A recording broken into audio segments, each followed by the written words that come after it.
In this video, we'll be exploring everything you need to know about using groups in analog mixing consoles. Now, the idea for this video was inspired by a couple of questions and requests in the comment section of previous videos. I'm glad to finally be able to address the topic, and I hope this video delivers value in that regard. Let's jump right into it. The main point of groups is to use one or two faders to adjust the level for a large group of channels all at the same time. For example, you can assign all the drum microphones to a group, and then the group fader can be used to vary the volume of the drums as a single unit, making it easier to adjust how the drums blend with the rest of the band and the singers. Now, let's consider how to make a group. Now, this mixer, the MG2414FX, has 4 group buses. Groups 1, 2, 3, and 4. Now you can configure these group buses as four individual mono groups, or you can use them in pairs to give you 2 stereo group buses.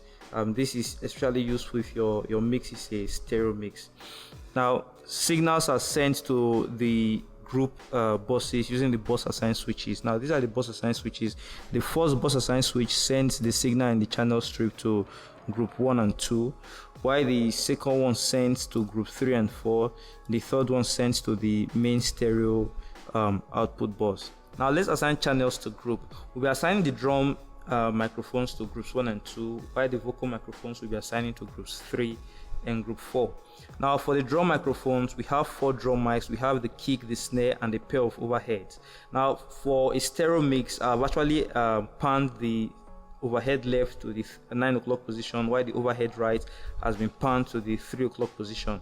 The snare and the kick, they've been panned to the central position, while for the vocal microphones, the lead vocal has been panned to the central position, while the backup vocals has been panned to 10 o'clock and 2 o'clock positions. This is a typical stereo mix setup. Now to assign the drums to groups 1 and 2, we'll depress groups 1 and 2, the bus assign switches for groups 1 and 2 for the drum channel, and see how we've left the groups 3 and 4 and the main output switches. We did not depress them, so it's not sending signals to the main output but sending signals to only group 1 and 2. For the vocal channels, we'll do the same thing but with groups 3 and 4 this time. So we'll assign this to groups 3 and 4. We'll turn up their levels, the levels for the vocal microphone as well as the levels for the drum microphones. Now we come to the groups. This is where we assign the groups, the signals to the main output bus. Now if you notice, there is a button here that says to ST or to stereo. This is the switch that sends the output, what's in the group bus, to the main stereo channel. So we'll depress this for the 4 groups, and then we'll pan group 1 hard left, group 2 hard right. The same thing for groups 3 and 4, group 3 hard left and group 4 hard right. Turn up their level. Now it's worth mentioning that you should be very careful when assigning signals to groups, so that you don't accidentally assign a signal to a group while also assigning that same signal to the main output, because when you do that, you now have double of that signal. That's when, if the group has been assigned to this main output and you still assign the signal that has been assigned to the group, you still assign it to the main output, means you have double of the signal at the main output. Now let's consider another example. In this example, we are assuming that we are creating a mono mix. For a mono mix, there is nothing has been panned at the channel strip, and this is typically like the kind of mix I find in many events and in many churches around. Now the advantage to this when using groups is that you have your 4 groups can be used as independent groups, or meaning you can actually have access to all 4 groups as opposed to having access to just 2 groups when mixing a stereo mix. So we'll do the same thing. These are our drum microphones, kick, snare, and a pair of overheads, and these are our vocal microphones. So we'll send the drum microphones now to group 1 and send the vocal microphones to group 2. Now to do this, we use the same bus assign switches, but this time we use the pan to actually determine which exact group we want to as channels to go to. So for the drums, we want to send drums to group 1. We'll depress the bus assign switch for group 1 and 2 again. Group 1 and 2, and then to determine if it goes to group 1 or group 2, we use the pan knob here. Now for the pan knob, you will notice that we have odd and even.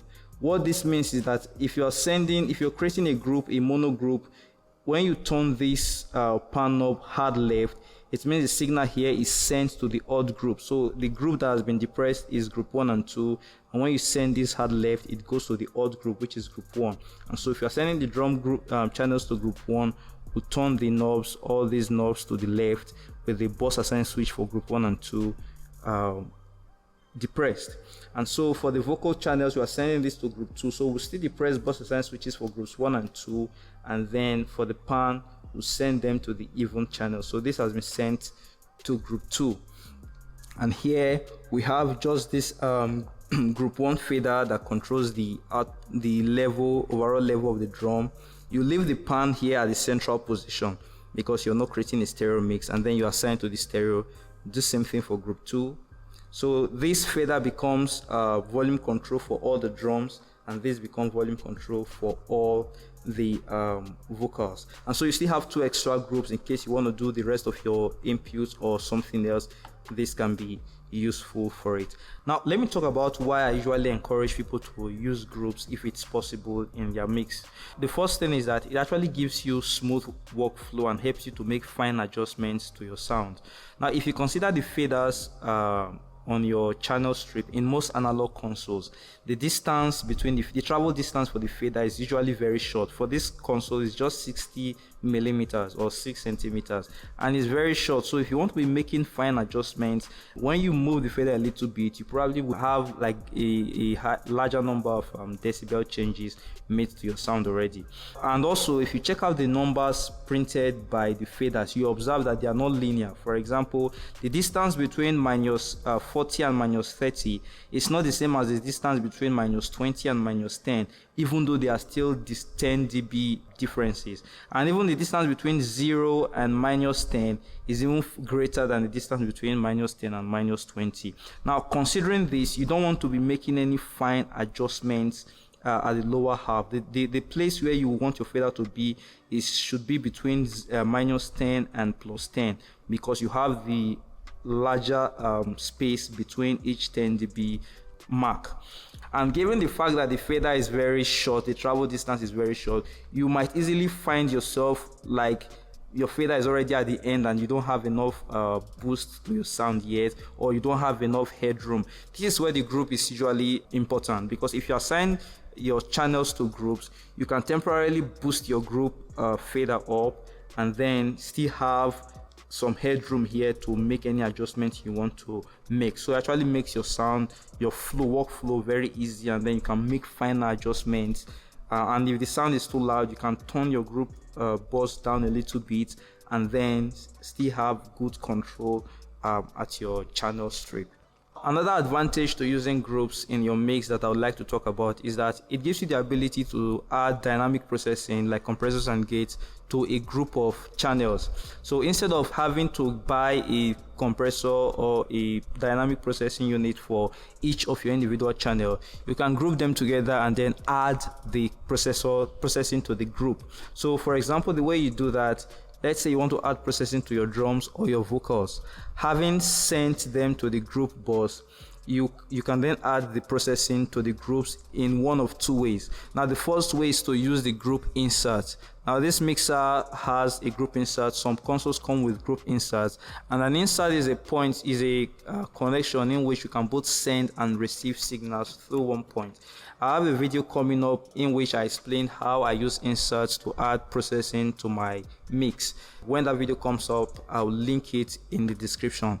Now the other way, in case you don't have a group insert in your console, is by actually using the group output. And the way you do that is this: having sent your signals to the group using the bus assigned switches, then you use the group out. Here you don't assign the groups to the main stereo master or the main output, because you need the signal at the group to go out first of all to the compressor unit and then to come back to the channel. So you remove this use this switch to disengage from sending the output of the group to the main output, and then connect the output of the group to the input of your compressor or your dynamic processing unit. And then the output of your compressor will be connected to a channel, a free channel in your mixer. This is where you then assign the signal to your main output. So the way the signal flows, it comes from the channel strip all the way to the group. From the group, it goes out to the compressor and then comes back to the console on another channel, and then from that channel you send to your main output. And when you do this, there is a point I have to mention. You have to set your group fader at a point and leave it like that, because if you're adding compressor, for example, to the group, having set this determines the level of signal that goes out to the input of the compressor.